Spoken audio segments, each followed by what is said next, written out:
Vamos a hacer un poco más de silencio. Hoy no hay micrófono, así que por favor silencio. Vamos a colaborar todos, yo hablando un poco más fuerte y ustedes hablando un poco más despacio. Vamos, la vez pasada tratamos de ver lo fundamental de Aristóteles. Con Aristóteles, el pensamiento pagano llega a su culminación. La historia de la filosofía pagana prosigue en el mundo griego e incluso en el mundo romano, pero no hay novedades. No hay novedades. Nosotros habíamos visto la vez anterior que Aristóteles fue el preceptor de Alejandro Magno y la obra política de Alejandro Magno significó el fin del mundo griego.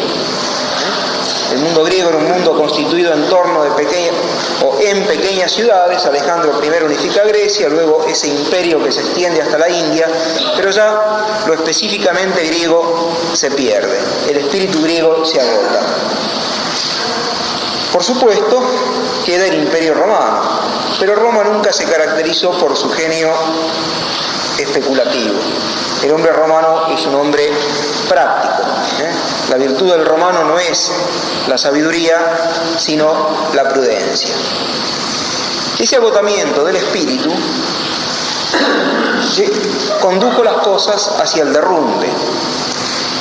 Sin embargo, se mantuvo durante un tiempo prolongado, durante varios siglos, el orden político. Esto permitió la unificación del mundo antiguo, la llamada oikumene, cuando decimos un concilio ecuménico. ¿Qué es un concilio ecuménico? Un concilio que abarca toda la tierra. La oikumene de los griegos y los romanos era toda la tierra conocida. Toda esa tierra conocida prácticamente se unificó. Recibió la tradición especulativa griega y el orden político romano. Fue algo providencial, porque ahí nace el cristianismo y se difunde el evangelio. Todos los pueblos de la antigüedad estaban culturalmente y políticamente unificados y por ello el evangelio se pudo difundir con una velocidad, con una rapidez tan asombrosa. El cristianismo no es una filosofía, el cristianismo es ante todo una religión. Pero precisamente porque es una religión, porque es la religión, precisamente por ello va a incidir en toda la cultura y también en la filosofía. Nosotros en esta clase de hoy vamos, por lo menos en la primera parte, a discutir la cuestión de la filosofía cristiana, porque hay muchos que niegan una filosofía cristiana. Con respecto a la filosofía, las tentaciones son las siguientes. En primer lugar, reducir la fe a una filosofía. Esto no es una simple posibilidad, sino que se dio de hecho. En los primeros siglos de la Iglesia, de la historia de la Iglesia, hubo numerosos intentos de reducir lo sobrenatural a lo natural, y entonces la fe a una doctrina puramente humana. Todos estos intentos más o menos tienen el denominador común del gnosticismo, la herejía gnóstica. Tiene muchas modalidades, facetas, es una herejía que se repite constantemente a lo largo de la historia de la Iglesia. Primera tentación, reducir la fe a la filosofía. Lo que ahora estamos considerando es la cuestión de la filosofía cristiana. Ahora muchos la niegan. Nos preguntamos, ¿es posible una filosofía cristiana? Bueno, la primera falsa solución de la filosofía cristiana es que sea más filosofía que cristiana. La segunda tentación, que es una solución falsa a la cuestión de la filosofía cristiana, es la de la absoluta independencia de la filosofía con respecto a la fe. Esto no cuajó tanto en el cristianismo, pero sí en el mundo musulmán y tuvo sus ecos en el mundo cristiano. Es decir, una es la verdad religiosa y otra es la verdad filosófica. Aunque ambas no concuerden, sin embargo, ambas deben ser admitidas. ¿Por qué? Porque la religión en definitiva es algo del sentimiento o de lo irracional. Superior o inferior a la razón es algo irracional. En cambio la filosofía es racional. Están en planos distintos, por lo tanto no puede haber colisión entre una y otra. El famoso ejemplo del águila y la ballena. Un águila nunca puede chocar con una ballena. ¿Por qué? Porque están en distintos planos. Es decir, no puede ser. Un avión no va a chocar con un camión. Es decir, son de distintos planos. Entonces, es decir, ambas son lícitas y cada una tiene su verdad. Y en el último siglo, la posibilidad de la filosofía cristiana fue rechazada por aquellos que emplean el siguiente argumento. Dicen, la filosofía cristiana es un fraude. Se trata siempre de apologética. ¿Por qué? Porque el que filosofa se pregunta sobre el sentido de la realidad. ¿Qué es el mundo? ¿Qué es el hombre? ¿Qué es Dios? Son las tres cuestiones fundamentales de la filosofía. Pero el que cree, ya antes de preguntarse o de cultivar la filosofía, ya sabe por la fe qué es el mundo, qué es el hombre y qué es Dios. Por tanto, miente cuando hace filosofía y en realidad lo que está tratando de hacer es propaganda, apologética. Bueno, esto es falso. Es falso por la sencilla razón que hubo una filosofía cristiana. Si hubo una filosofía cristiana, eso significa que la filosofía cristiana es posible. Es decir, ¿cuándo hubo una filosofía cristiana? Y prácticamente desde el comienzo mismo de la historia de la Iglesia y jamás se ha interrumpido. Si existió, significa que es posible. Si me preguntaran, ¿es posible un animal que tenga 5 patas, 4 alas y 2 cuernos en la cabeza? No sé. Pero si ese animal existe y aparece, ya no me puedo preguntar si es posible. Si existe, es posible. Bueno, la filosofía cristiana es posible por la sencilla razón que existió. Pero vamos a ver cuál es la relación que guarda con la fe la filosofía. Antes de seguir adelante, recapitulemos. Es decir, ayudará a entender lo que sigue. El pensamiento griego llega a su culminación con Aristóteles. Se continúa el pensamiento griego, luego el pensamiento romano, pero son escuelas que no aportan novedades filosóficas. Es una filosofía de la decadencia. ¿Por qué es así? Porque el espíritu griego se había agotado.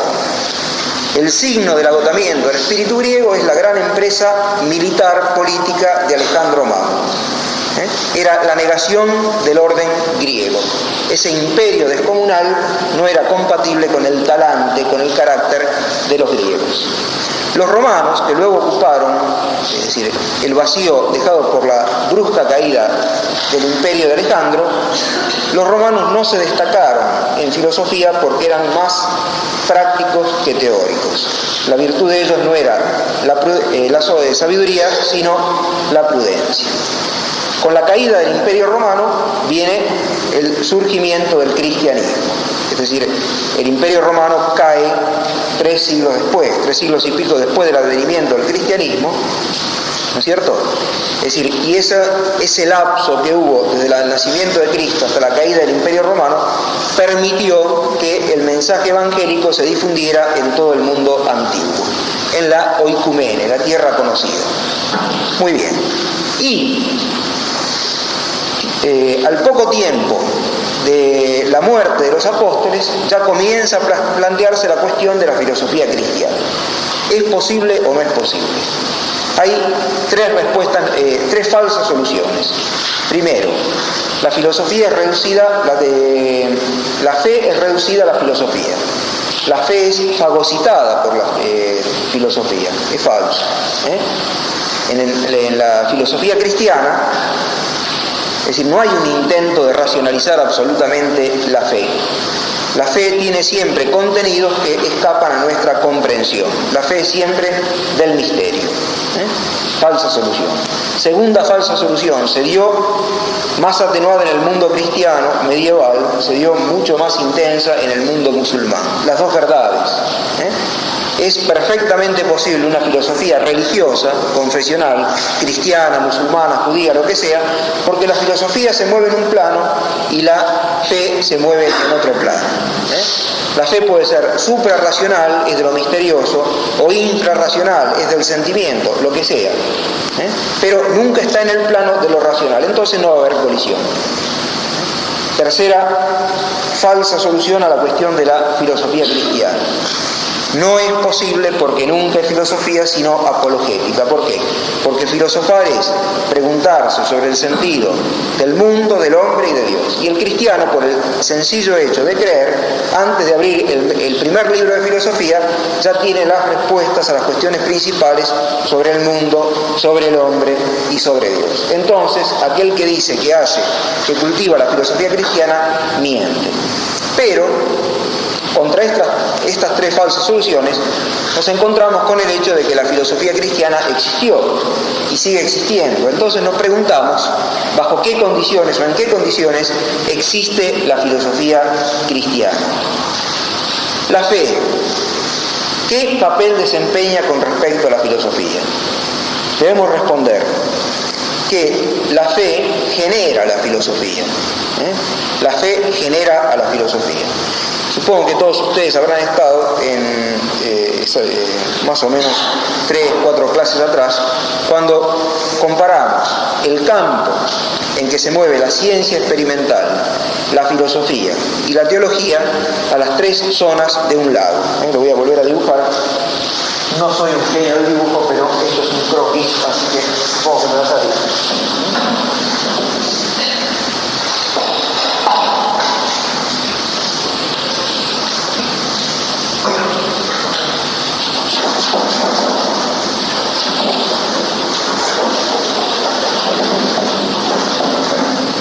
Esta es la tierra firme, este es el agua. El que se para en la tierra firme ve esta zona y puede investigar, pongamos, hasta acá. Con facilidad. La vista llega hasta acá, a los punteados. Decíamos, esto, lo que primero se ofrece a la vista es decir, el campo de la ciencia experimental. Lo que de ninguna manera se ofrece a la vista, en el fondo, vendría a ser lo que se ofrece a la fe. Supongamos que este lago se formó, bueno, porque se construyó un dique como en el Lewis, entonces inundó el agua, vino el agua, es decir, retenida, inundó la tierra baja, pero los que vivían en el Lewis antes de la construcción del dique saben que en tal lugar, que ahora cubierto por las aguas, hay tal pozo, tal grieta, o hay una piedra que tiene una forma extraña, de tal color, no se ve, está en el fondo. No se ve, está en el fondo, pero se sabe por tradición. Bueno, esto sería el ámbito de la fe. Aquello que no cae de ninguna manera bajo nuestro conocimiento natural, pero que se conoce por un testimonio, por una revelación. El mundo de la fe.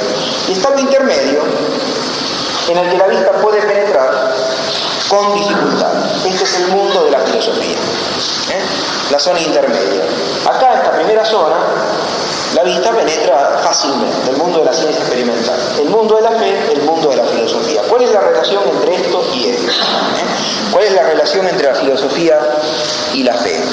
La fe estimula a la filosofía. Por lo menos, la fe cristiana, la revelación cristiana, estimula a la filosofía. ¿Por qué? Porque Dios revela las verdades que necesitamos conocer para salvarnos. Mañana la Iglesia celebra la solemnidad de la Trinidad. ¿Por qué Dios se nos quiso revelar como uno y trino? Para que conozcamos cuál es nuestro destino sobrenatural. Para que conozcamos cuál es nuestro destino sobrenatural. El libro primero de la Biblia, se dice el Génesis, pero se tendría que decir la Génesis, en su primer versículo dice: al principio hizo Dios el cielo y la tierra. Es decir, el hombre tiene que saber para salvarse que es creado, así entiende que depende absolutamente de Dios. Pero todo esto ayuda a la reflexión filosófica. Todo esto ayuda a la reflexión filosófica. Por ejemplo, si soy creado, Eso significa que dependo absolutamente de Dios. ¿Qué es lo fundamental que Dios me da? Es una cuestión filosófica. Me da la existencia, me da también la naturaleza. ¿Qué es más importante, la existencia o la naturaleza? Por existir soy. Es decir, por tener naturaleza humana pertenezco a la especie hombre. Una cosa es ser hombre y otra cosa es ser. Son dos cosas distintas. ¿Cuál es lo más importante? Es decir, la existencia que da Dios o la naturaleza. La naturaleza la puedo recibir por intermedio de algunas criaturas o directamente de Dios. La existencia la recibo directamente de Dios o también por intermedio de algunas criaturas.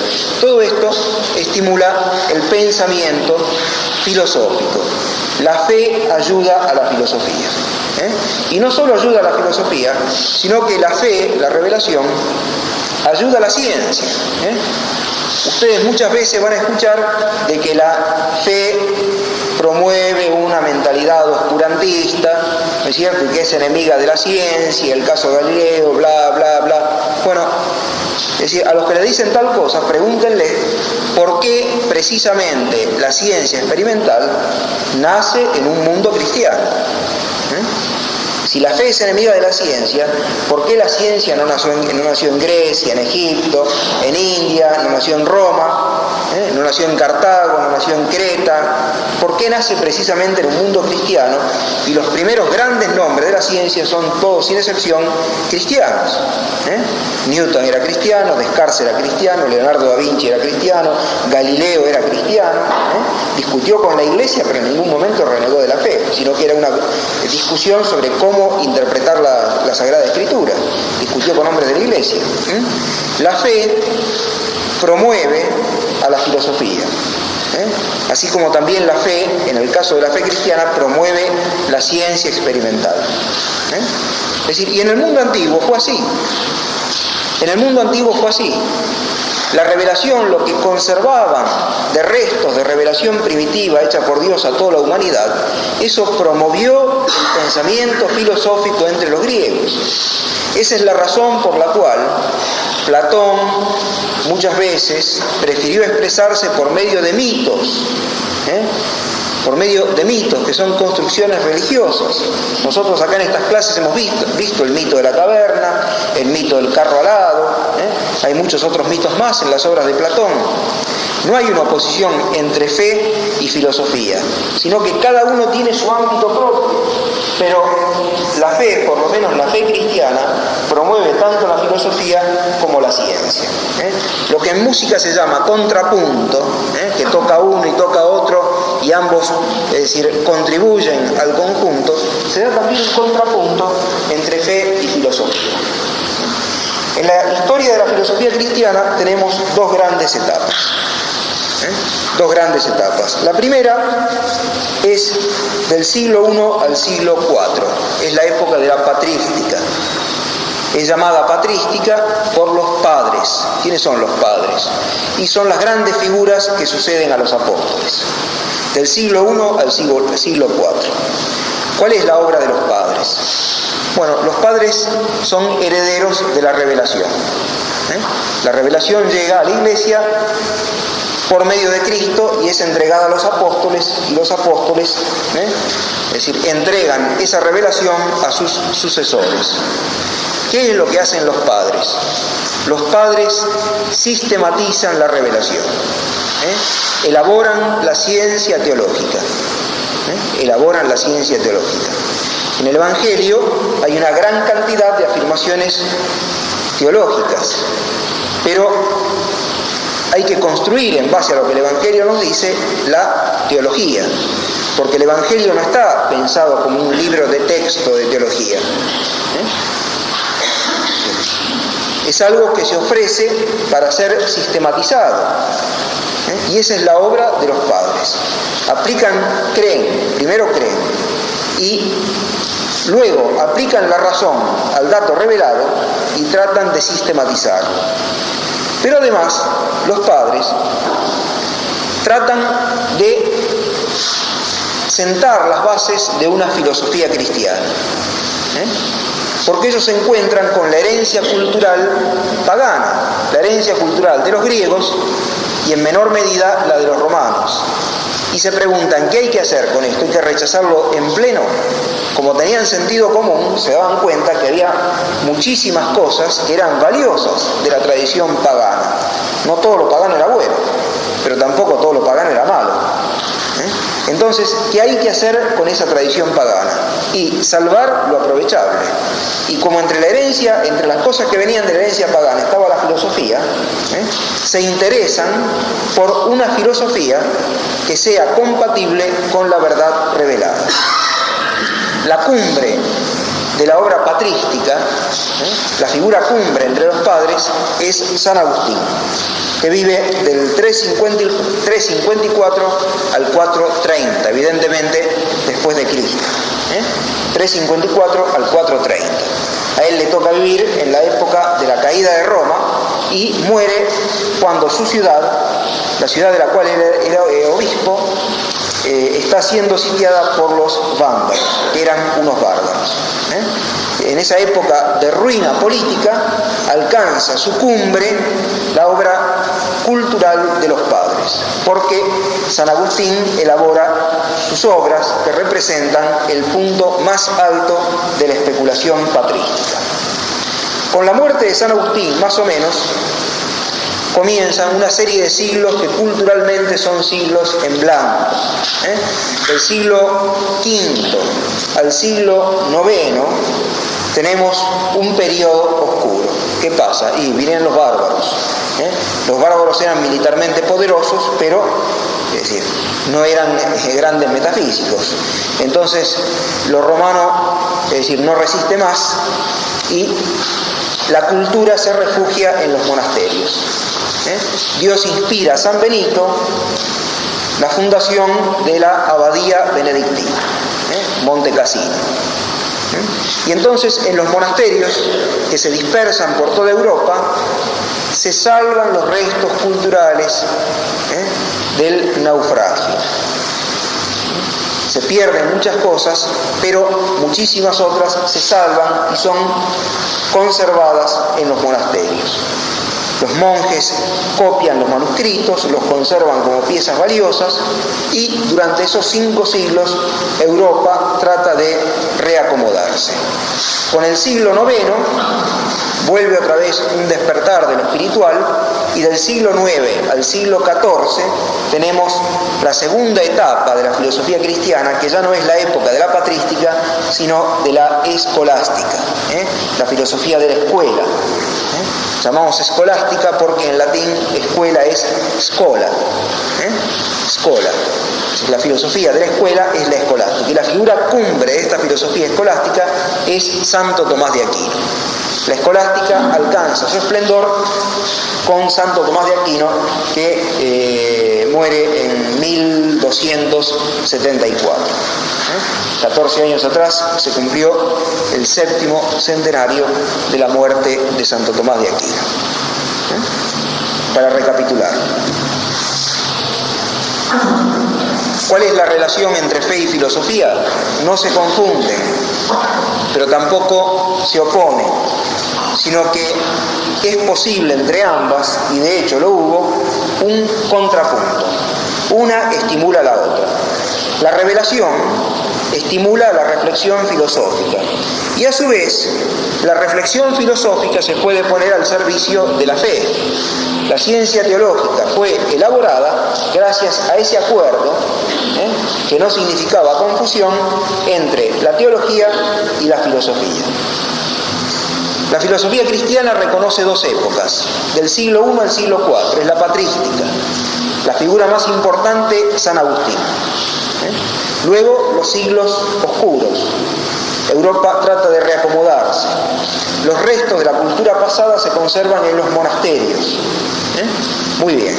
A partir del siglo IX, siglo X, se da un nuevo despertar y se llega a la máxima intensidad de esa nueva época de la filosofía cristiana con Santo Tomás de Aquino, que muere en 1274. Esta segunda época es llamada la escolástica. Bueno, y hecha esta introducción, vamos a tratar de ver lo fundamental de la filosofía de San Agustín, la figura culminante de la primera etapa. San Agustín era un númida, había nacido en Numidia, era una parte, un sector del Imperio Romano, se encontraba en África, corresponde a lo que hoy es Túnez. Muy bien, su madre era cristiana, Santa Mónica, su padre era pagano, se convirtió a último momento, antes de morir, Patricio creo que se llamaba, y tuvo fe al principio, pero al entrar en la adolescencia, como casi todos los jóvenes de la época, cae en el escepticismo y lleva una vida desarreglada, sumamente desordenada. Pero era inteligente, de gran inteligencia, y el padre quería que estudiara porque se dio cuenta que de otra manera no llegaría a destacarse. Entonces el padre hizo grandes esfuerzos, grandes sacrificios y consiguió que San Agustín estudiara así las letras. Y San Agustín vio, aún en plena juventud, despertar una sed, un amor apasionado por la verdad.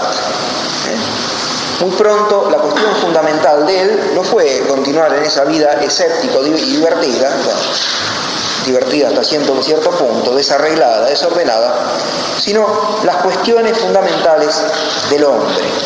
¿Por qué? Porque vivía en un mundo que hacía crisis, un mundo que naufragaba. Faltaban pocos años para que Roma cayera. Y ese resquebrajamiento político del mundo antiguo era un signo y además era consecuencia del resquebrajamiento espiritual del mundo antiguo. Los hombres habían perdido las certezas fundamentales.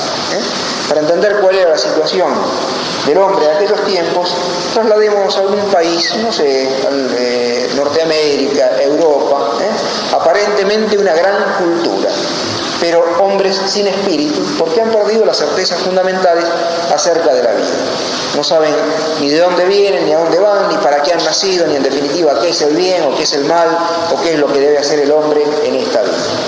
Cada uno trata de divertirse, o uno tiene un cierto código de valores que de ninguna manera pretende imponérselo a los demás. San Agustín vio que esta situación era inhumana y comenzó seriamente a buscar la verdad.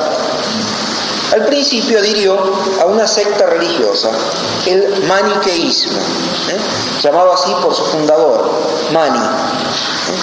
El maniqueísmo era una forma de dualismo. ¿Qué llamamos dualismo? Ponía dos principios, el bien y el mal. San Agustín permaneció durante un tiempo entre los maniqueos, pero pronto se dio cuenta de que el mal no es una sustancia semejante al bien, sino que el mal es simplemente una privación del bien. El mal es una carencia. Es una tentación constante de la filosofía oriental poner dos principios, uno bueno, otro malo, pero es decir, en definitiva el bueno es espiritual, el malo es corporal, todo el mundo corporal está bajo el influjo del mal, el mundo corporal es malo. Esto es falso. El mundo corporal es bueno. El mundo corporal es bueno. En todo caso, si hay mal en el mundo corporal, eso se debe a que el mal es una privación, algo que falta, un defecto, pero no una sustancia. Y además, el mal se encuentra también en el mundo espiritual, de un modo mucho más grave. Mucho peor que a alguien le falte un ojo o que a alguien le falte una pierna, es decir, eso es mal en el orden corporal, es que el alma está en pecado, que es mal en el orden espiritual. Bueno, lo cierto es que San Agustín quiere salir del escepticismo, comienza a buscar la verdad, y su primer intento por encontrar una verdad que dé sentido a todas las cosas de esta vida es el maniqueísmo. En una forma religiosa, filosófica, venida del Asia, dos principios, el bien y el mal. San Agustín sale porque advierte de que el mal no es un principio, el mal no es una sustancia, sino que es algo que falta. No es, sino que, es decir, no es algo positivo, sino que es algo negativo. Bueno, ¿hacia dónde se orienta? Hacia la filosofía. Falla su expectativa religiosa y entonces busca lo filosófico. Se hace platónico, es decir, neoplatónico. pertenece a la nueva academia, que decían ser continuadores de Platón, herederos de la tradición platónica, pero en realidad han variado muchísimo las cosas desde Platón hasta los días de San Agustín, y los que se hacen llamar platónicos son más bien escépticos. También son un reflejo de su época, de su tiempo. ¿Quién es el escéptico? El que desespera de encontrar la verdad. Son relativistas, podríamos decir así, todo es relativo, no hay criterios absolutos, no podemos hacer juicios absolutos, afirmaciones absolutas que valgan para todos, en todos los tiempos, en todos los lugares. Pero Agustín también descubre bastante pronto el engaño.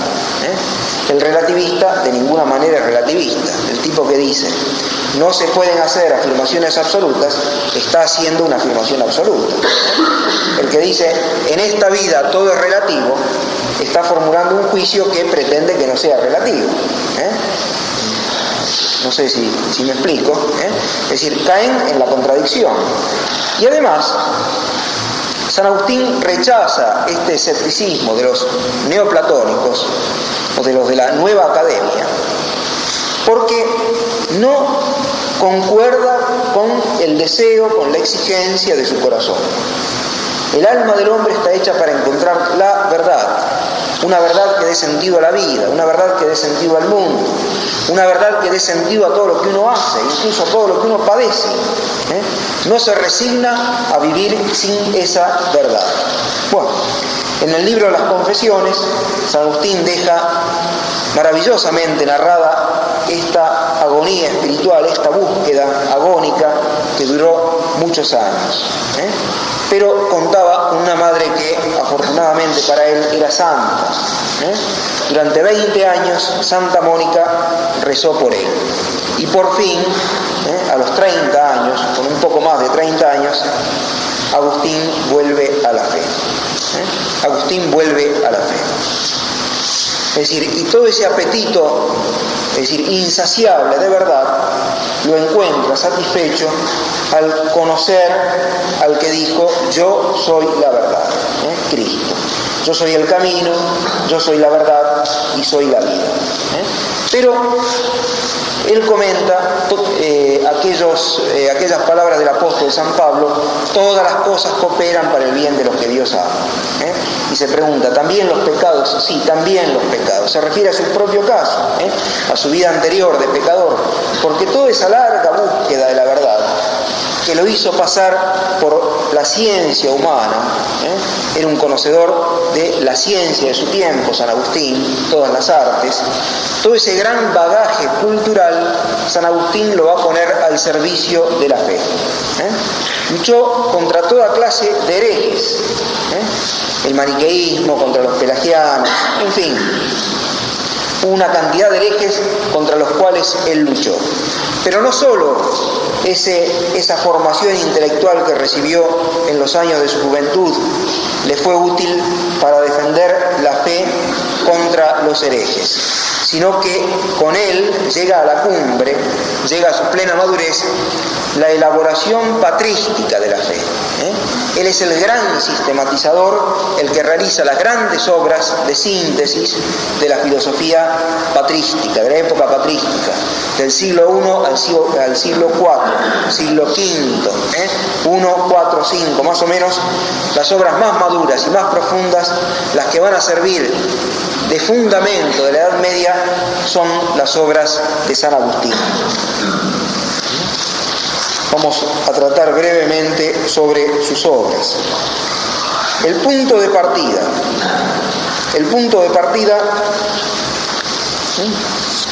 está reflejado por estas palabras. Había sido un buscador de la verdad. ¿El hombre tiene certeza de alguna verdad? Sí, responde San Agustín, después de mucho considerar. Puede disputarse si las cosas en general y el alma en particular están hechas de fuego, de aire o de otro elemento. Eran las cuestiones de la filosofía antigua. ¿Cuál es el elemento último de las cosas? El fuego, el agua, la tierra, el aire, los átomos. ¿De qué consta el alma? Y el alma es espíritu. No, el alma es como una sustancia sutil, pero no es espiritual. Bueno, San Agustín dice, puede disputarse Si las cosas en general y el alma en particular están hechas de fuego, de aire o de otro elemento, pero de lo que no duda ningún hombre es que vive, que obra, que piensa, que ama y que desea. En otras palabras, el camino hacia la verdad se abre a través de esta vía que se ofrece con la claridad de lo propio, de lo personalmente vivido. ¿Cuál es la verdad indudable que sirve de fundamento a todas las verdades? La primera verdad que necesariamente encuentra aún aquel que duda de todas las cosas. El hombre está a salvo del escepticismo porque aunque dude de todas las cosas, no puede dudar ni de qué es, ni de qué piensa, ni que desea, ni que ama. Dudo que aquello sea una pared, dudo que aquello sea una puerta, dudo que aquello sea una imagen del Papa Juan Pablo II, dudo que hoy sea sábado, dudo de todas las cosas, pero de lo que no puedo dudar es de lo siguiente, que soy, que pienso, que obro. San Agustín dice: noli foraside in interiore homine habitat veritas. No te derrames hacia afuera, en el hombre interior habita la verdad. No es que uno haga la verdad, pero en nosotros está aquello que nos hace capaces de la verdad. En nosotros está aquello que nos hace capaces de la verdad. La inteligencia que está hecha para la verdad y que puede volver sobre sí misma y captarse conociendo la verdad. La filosofía de San Agustín es una filosofía que está tendida entre dos polos. Un polo es el alma y el otro polo es Dios. El punto de partida para este que había sido atormentado por el escepticismo durante toda su juventud es la certeza de que cada uno es.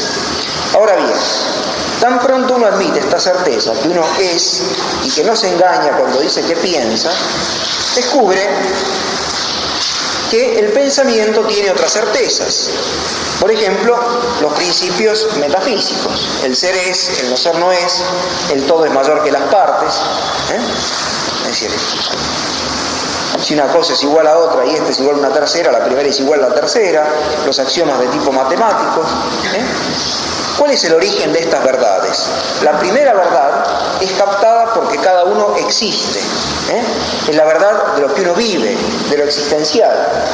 Pero el origen de todas las otras verdades con que se encuentra el pensamiento, ¿cuál es? San Agustín aquí permanece fiel a la tradición platónica. Platón había dicho: no puede ser que el origen de la verdad que encuentra el pensamiento sean las cosas del mundo. ¿Por qué? Porque el pensamiento llega a verdades que son definitivas, inmutables, invariables. Por ejemplo,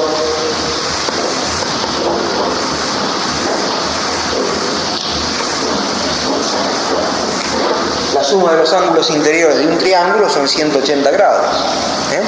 Esto es algo que es permanente, es siempre así, es necesariamente así.